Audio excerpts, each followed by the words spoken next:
Bonjour madame, bonjour monsieur, mademoiselle bonjour. Alors, on y va?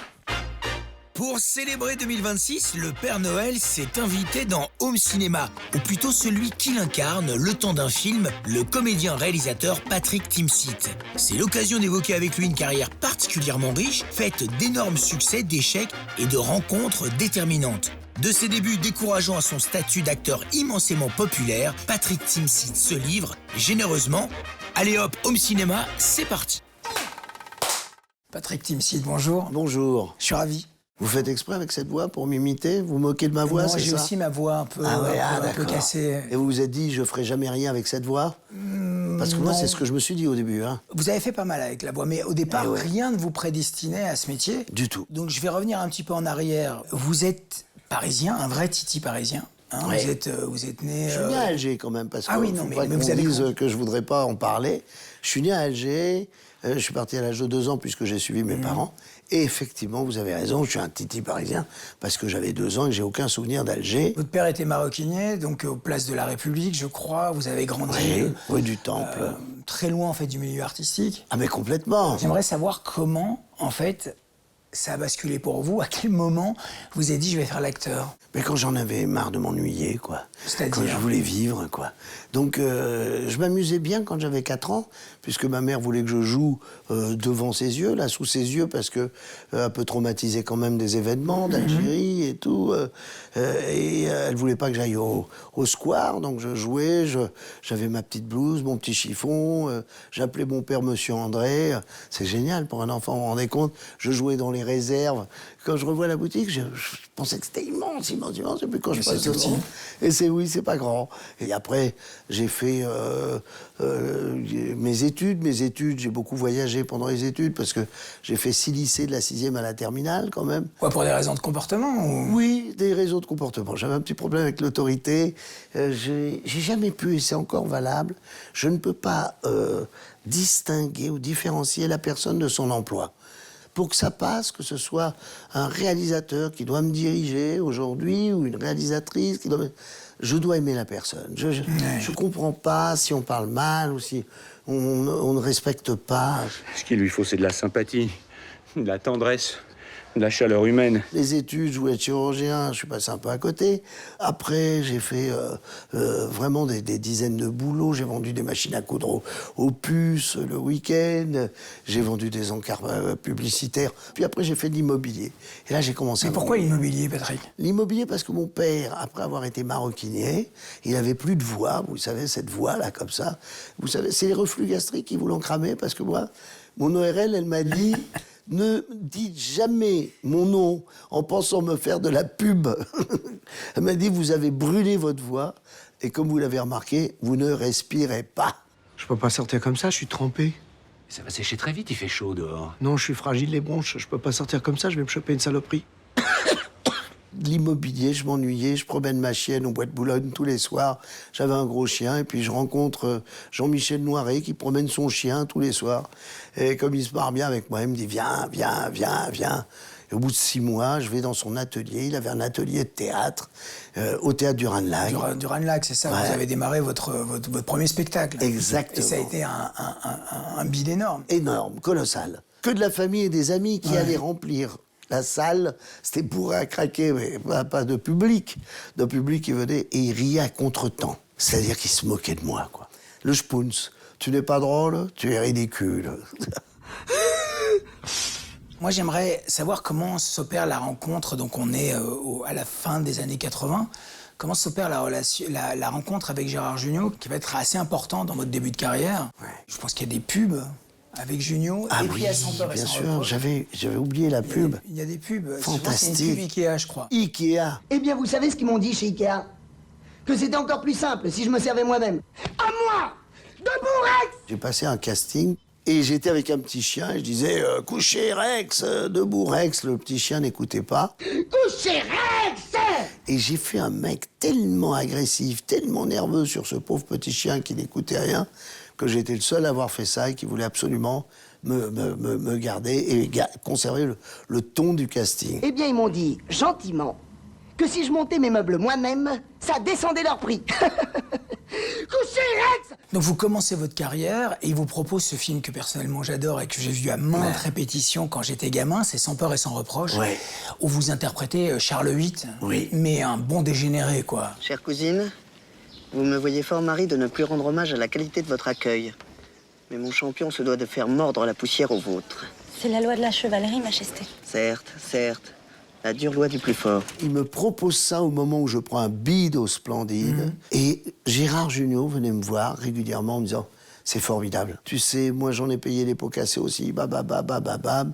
Moi je me dis je vais arrêter le métier parce que c'est le bide atroce. » Gérard Jugnot m'a pris pour faire Sans peur et sans reproche, comme une main qui vient vous chercher quand vous êtes en train de... quand vous avez la tête sous l'eau, quoi. Messieurs Vélabre, Majesté? je venais m'enquérir de votre état, qui m'est précieux. C'est rien, quelques égratignures. Certes, certes. Et je venais également vous féliciter de l'excellent spectacle que nous avons eu, grâce à vous. Ça a été le début d'une belle amitié avec Gérard Jugnot. Vous faites une époque formidable un peu plus tard. Oui, où j'ai fait un clin d'œil, je joue un borgne. C'est pas une raison pour passer devant tout le monde? C'est vrai, ça, faut pas gêner. T'as vu tes yeux? Bah quoi, j'en ai plus qu'un. Plus pour longtemps. Je suis pas un roi du jeu de mots, mais je venais vraiment lui faire un clin d'œil, comme j'avais fait La Crise avec Colin Serrault, qui m'a alors là, fait découvrir, qui a été un énorme succès. Moi, je pense que c'est beaucoup plus facile d'être contre le racisme quand on habite à Neuilly que quand on habite à Saint-Denis. Vous voyez, moi, par exemple, je suis de Saint-Denis, et ben, je suis raciste. Et vous, par exemple, vous habitez cette maison et vous n'êtes pas raciste, voyez? En fait, c'est le début des années 90 où vous commencez vraiment à être un acteur très très populaire et très demandé dans la comédie. Vous auriez pu être un membre du Splendide, carrément. Complètement, parce que même avec Michel Blanc, j'ai une anecdote où je fais un déodorant d'intérieur. On se marre tellement à faire Cocoon, déodorant d'intérieur et tout. L'agence m'appelle en disant « Là, il y a eu un mauvais test des ménagères, c'est-à-dire la pub, ce ne sera pas toi. » Et Michel Blanc a dit « Mais moi, je suis très content de cette pub, je la retournerai pas. » Et c'est Michel Blanc qui réalisait la pub. C'était Michel Blanc qui réalisait la pub. Et Thierry Lhermitte, c'est une amitié, on peut l'avouer aujourd'hui, au bout de plus de 30 ans, de se dire, on s'est jamais dit qu'on était amis, mais on se dit, au bout de 30 ans, si on se dit encore bonjour à demain, c'est qu'on peut considérer qu'on est amis. Ça fait combien de temps? Qu'est-ce qu'on s'en fout? Regarde-le, on n'a pas changé. On est toujours les mêmes. Michel, mon Michel, ça fait plaisir de te voir. Mais c'est lui qui vous amène, en fait, à travailler sur un Indien dans la ville, qui va être vraiment un gros succès. 8 millions d'entrées. Voilà. C'est énorme. Spécial, tes gonzesses, hein. C'est toujours limite sortie d'asile. Oh, ça va, hein. T'as bon manger ta femelle. Il a l'air gentil, mais on a du mal à se concentrer quand il est dans la pièce. C'est un petit film, Un Indien dans la ville, au niveau budget, je veux dire. C'est un film vraiment de démerdard, où on était dans un décor unique, qui était un immeuble désaffecté, avec un décorateur très malin, qui bidouillait les trucs. Le film a très bien vieilli. Génial, avec Parce qu'il est écrit, Palud en fait. aussi. Non, mais il est T'es écrit. ravi, Il a une vraie tenue scénaristique. Ah, mais ça, c'est notre point de rencontre. C'est-à-dire qu'on peut déconner tout ce qu'on veut, mais il y a une musique, et ça, merci Colin Serrault. Colin Serrault, chef d'orchestre. Pourquoi t'as pas d'appartement? Parce que la femme de mon frère, elle est malade. Ah oui? Et qu'est-ce que ça a à voir? Bah, quand je me suis trouvé au chômage il y a 3 ans, je suis venu habiter chez mon frère, parce que son fils, il venait de mourir dans un accident de moto. Mais comme maintenant sa femme elle a un cancer et que l'hosto, il l'a renvoyée chez elle vu qu'elle est en phase terminale, j'ai dû rendre la chambre, ils ont que 2 pièces. Lui, mon frère, il essaye de dégoter le Rémi, le truc d'insertion. Un peu de fric tous les mois, quoi. Pour raconter l'histoire, il y a une musique, et cette musique-là, c'est cette façon qui fait rire, c'est cette façon d'interpréter cette phrase qui va faire que ça fait rire ou pas. Et pour avoir tourné même avec d'autres réalisateurs ou réalisatrices aussi, Valérie Lemercier, Bien sûr. Elle est à cheval. C'est un chef d'orchestre. Bah, moi aussi, j'ai un mari. Ah bon? Oui. En forme, mais qui m'a quittée. Ah, c'est bien. Enfin, c'est bien qu'ils sont en forme. Ouais. Je ne sais pas s'ils doivent faire un remake d'Un Indien dans la ville, mais je suis curieux d'attendre la phrase que j'avais trouvée d'ailleurs. Je ne sais pas ce qu'il a fait à ma fille, mais en tout cas, il a niqué mes poissons. Mais c'est épouvantable, il a violé ma fille. N'exagère pas, Marie, il l'a pas violée. Hein. Je sais pas ce qu'il a fait à ma fille, mais en tout cas, il a niqué mes poissons. Vous avez un film pour enfants, et qu'il y a des phrases comme ça. Ouais. Je leur mets des claques à mes enfants. Et en même temps, à la fin, je dis, il faut que je finisse le personnage. On a écrit la fin pendant le tournage. Je dis à Thierry, non, faut pas que ça finisse avec de l'action, faut que ce soit plus humain. Moi, il faut qu'on comprenne pourquoi je tape mes enfants, je leur mets des claques. Et là, je dis, mais moi, il n'y a pas une minute où j'ai pas peur pour eux. Monte dans ta chambre avant que je t'en file une. Essaie de me frapper, j'appelle enfoncer par terre, je suis un numéro vert. Et c'est bon, on n'entend plus la télé. Ah oui? Et ça là, tu l'entends? Oh, mais Richard Delfou, il a rien fait. Et moi, qu'est-ce que j'ai fait? Mais qu'est-ce que j'ai fait? Richard, excuse-moi, c'est encore occupé, je suis inquiet, faut que j'y aille. S'il te plaît, Steph, ne me laisse pas, on met tous les deux dans la merde, alors tu restes avec moi jusqu'à ce qu'on ait rendu l'argent. Stop, Steph. C'est un énorme succès. Et puis surtout, vous doublez avec Pédale douce. Donc non seulement vous écrivez aussi Pédale douce, dans les dialogues principalement, je crois. Alors dialogue, on va dire ça que c'est Palmade. C'est Palmade et vous. Mais j'ai non, c'est scénario et tout ça, puisque j'avais été nommé au César pour adaptation et scénario. Alors finalement, vous en êtes? Pardon? Du dîner, vous en êtes? C'est moi qui vous ai fait inviter, André Lemoine. Pardon, oui. Oui, merci, excusez-moi. Mon épouse. Oui, bien sûr.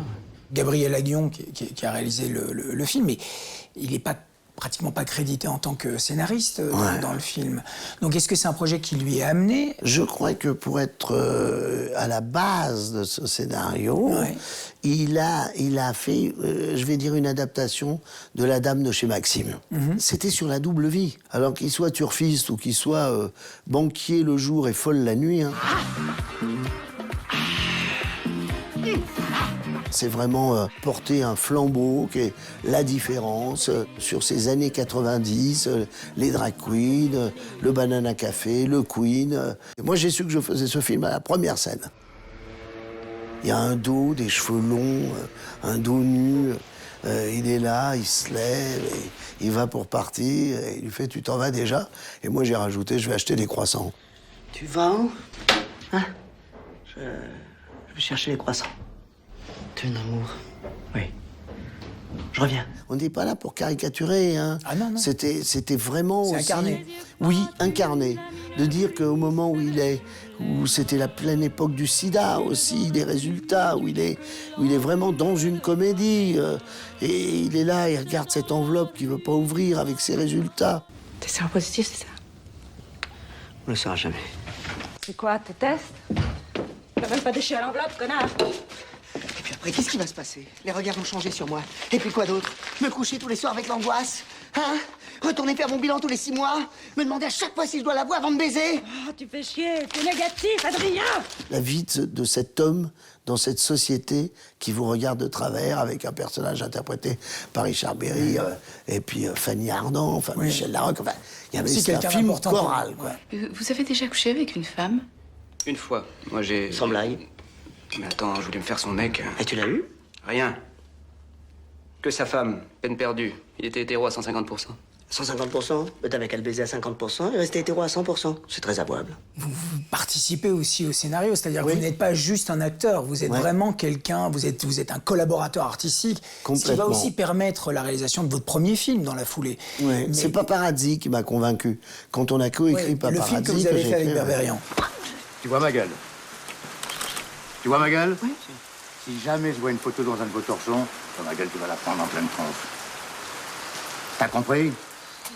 Quand on écrit un film et qu'on joue, c'est compliqué d'aller embêter le réalisateur pour lui dire « Oui, non, mais je voyais pas ça comme ça et tout ça. » C'est pas notre place quand on est acteur sur le plateau. Et puis, Alain a été vraiment plus que patient et très talentueux parce que vraiment, c'était un sacré réalisateur qui racontait ses histoires et qui avait sens de la comédie. Il avait commencé avec Les Nuls. Monsieur? Vous comptez me les donner aujourd'hui, les 1000 francs? Hein? Oui. Bon, bah... je vais peut-être pouvoir manger un tiramisu. Est-ce que ces succès consécutifs dans les débuts des années 90 vous donnent les ailes, vous dites « Ok, maintenant, moi, je vais réaliser mon film ». Alors non, Ou est-ce que vous aviez l'ambition de faire des films avant? Pas du tout. Ça s'est fait complètement par hasard. Ah bon? Mais ça vient à la 20e fois qu'on vous pose la même question. Et vous, ça vous a jamais titillé de passer derrière la caméra? Et j'ai dû dire oui un jour, parce que, comme ça, ben, j'ai dit oui, comme on aurait dit, passe-moi le beurre. Hein. Et il me dit, bon, ben, vous avez une idée Ah, ça serait formidable de jouer un monstre. Ouais, un monstre, c'est payant un monstre pour un acteur. Notre-Dame de Paris. Allez, je pars là-dessus. Eh, dis donc, machin. Quasimodo! Ouais, bah j'étais pas loin. T'as des nouvelles oreilles? Ouais. Pourquoi tu prends pas un nouveau Blair, puis des nouveaux titres? Et puis tu te fais raboter la bosse, là, puis te fais pas chier, va, change tout. On a écrit, on est plusieurs, mais je l'ai écrit et j'ai réalisé un monstre qui souffre pas. C'est toi, Quasimodo? Oui? Ah ouais, quand même. Il n'est monstrueux que dans le regard de l'autre. Vous êtes un merveilleux petit bébé pour votre maman, vous êtes un merveilleux petit garçon jusqu'au jour où vous mettez le nez dehors, et puis les gens vous montrent du doigt, se moquent de vous, et vous êtes un monstre. Armand Pessac, vous êtes là pourquoi? Quasimodo, carillonneur. Ils disent que j'ai tué 18 femmes. Combien? 18, monsieur. J'aimerais revenir sur un film important dans votre parcours, qui est Le Cousin d'Alain Corneau. Ah oui. Vous êtes absolument incroyable dans le film. C'est vraiment un changement de registre complet, un grand écart. Bon, il y en a eu beaucoup des grands écarts dans votre parcours. Hein. Comment vous arrivez sur le plateau de Corneau? Comment il vous choisit? Et comment ça se passe? Je vous parle du grand écart 2 secondes, j'adore ça. Je commence il n'y a pas longtemps, pendant les confinements, je fais 5 films. Le premier, c'est avec Jean-Claude Van Damme pour Netflix. Et le dernier, 5 ou 6e film, Arnaud Desplechin, Les marches du Festival de Cannes. J'adore ça. Ou La Roque, Alors on danse. Bonjour. Roberto, je t'ai déjà parlé de ma sœur Sandra. Je l'aurais reconnu même dans le noir. Absolument enchanté. Très heureuse. Et donc, Alain Corneau, il vient me voir avec Alain Sard. C'est Alain Sard qui produit le film. Il avait produit La Crise. Et Alain Corneau, il me dit, c'est toi, on l'a écrit pour toi. T'es le rôle de Nounours. Toujours la banane, hein.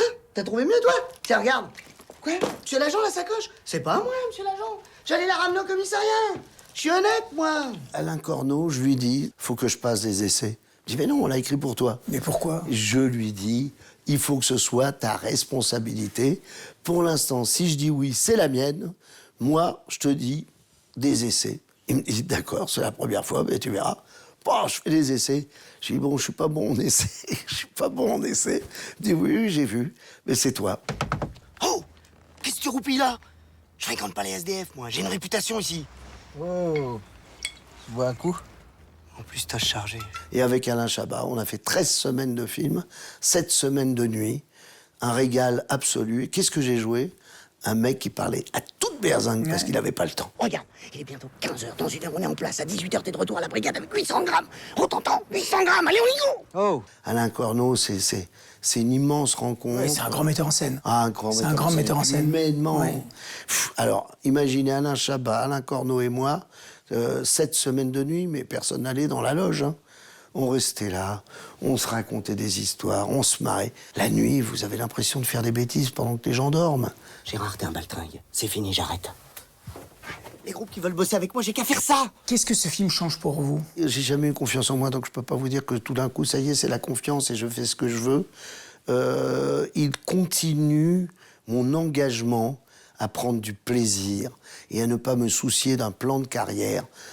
Une comédie, un drame, 2 comédies, un drame, ou 3... Je ne sais pas. Je sais pas. J'avais dit que je ferais pas de théâtre. Et on fait un carton avec Samuel Benchetrit, La Famille, James Hutt. Je vois son premier film. Il me propose un rôle de Père Noël. Le scénario me convient. Et là, tout d'un coup, j'y vais. Quoi. Je me pose pas la question. Cher Père Noël, j'espère que tu vas bien. Je t'écris pour mon cadeau. Cette année aurait été super. Tu n'y avais pas eu. Timothée. Timothée, mais sûr, mais de nos jours, c'est une qualité. Maman a raison. C'est pour ça, Père Noël, qu'il me faut une Sarbacane à boule de chewing-gum en cadeau. Je compte sur toi, Père Noël. Ma vie en dépend. J'aimerais savoir ce qui vous a attiré dans ce projet. Est-ce que c'était le rôle, la féerie, le conte? Moi, je pars maintenant du scénario. Vraiment, ce scénario, et puis d'y jouer un Père Noël, qui est un Père Noël de parc d'attractions. On ne dévoile pas, on ne casse pas le film en disant ça, puisque cette petite fille, c'est toute l'histoire, va demander au Père Noël qu'elle croit être le Père Noël. Mais attention, mon Père Noël travaille avec le Père Noël. Hein. C'est un proche, c'est le bras droit du vrai Père Noël. Et donc, ce Père Noël, ils vont vivre une aventure terrible. Le Père Noël est passé. Ouais! Mais non, mon cadeau, il s'est trompé. dois aller le voir et lui dire qu'il s'est trompé de cadeau. Père Noël. Oui, c'est moi. Tu me donnes un cadeau, je te signale. Quoi? Fais attention avec ce truc-là, c'est dangereux. C'est le personnage. Le personnage, cette barbe, ses cheveux. On en oublie les 3 heures de maquillage, coiffure, de costume trop lourd. Parce que on va raconter une histoire féerique. Qu'est-ce que tu veux? Ma Sarabacane à boule de chewing-gum. J'ai un plan et tu vas m'aider. Et l'univers de James Hutt, que je connaissais depuis son premier film. Serial Lover. Et c'est vrai qu'il a un univers qui vous embarque. Et qu'il ne met pas tout son savoir au service d'un style, mais il raconte une histoire. Bonjour les enfants.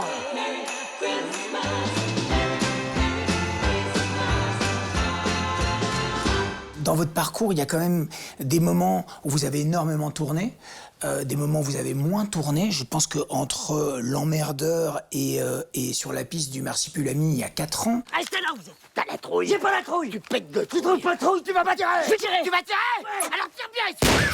L'Emmerdeur, le remake de Francis Weber, qui est dirigé par Weber, qu'on partageait l'affiche avec Richard Berry. Travailler avec Weber, c'est quand même une expérience insensée aussi. Et extraordinaire. N'en parlons plus. Je me disais, putain, est-ce que c'est une bonne idée? Je posais la question de faire un remake d'un tel film culte, Ventura et Brel. Est-ce que c'est nécessaire? Je sais pourquoi je vous crois. Parce que vous êtes un type bien. Je l'ai senti immédiatement et je me trompe pas souvent. Merci, au revoir. On s'est même pas présenté. François Pignon. C'est pas ça qui a fait que j'ai pas fait de film pendant 4 ans. Non, c'est le Mais théâtre, c'est qu'à un j'imagine. moment, du théâtre, du one-man show. J'ai repris les one-man show. Vous vous demandez si dans ce spectacle, il y aura des vannes sur les handicapés? Il y en aura! Ah oui! Des vannes sur les Portugais, il y en aura! Sur les Juifs, il y en aura! Sur les musulmans, on verra! Aujourd'hui, on a l'impression que vous êtes beaucoup plus libre dans vos choix. Alors, peut-être que je me trompe complètement, Patrick. C'est-à-dire que il y a eu toutes les histoires autour de la télévision, les sketchs, les polémiques. J'ai jamais voulu provoquer. C'est mon ton, c'est ma façon de m'exprimer. Je pars d'une colère et j'en fais quelque chose de drôle. Parfois, on voudrait que je sois drôle et je fais un bordel. Vous l'avez dit, le mot, c'est libre. Alors, c'est peut-être l'âge et la maturité qui font que tout d'un coup, c'est pas moi qui suis dans un politiquement correct ou politiquement incorrect. C'est qu'à un moment, je vais encore moins m'emmerder. Je vais aller de plus en plus vers le plaisir. Ça a été un plaisir, Patrick et Tim Seed, de vous rencontrer. Merci beaucoup. Fabrice, vous êtes courageux.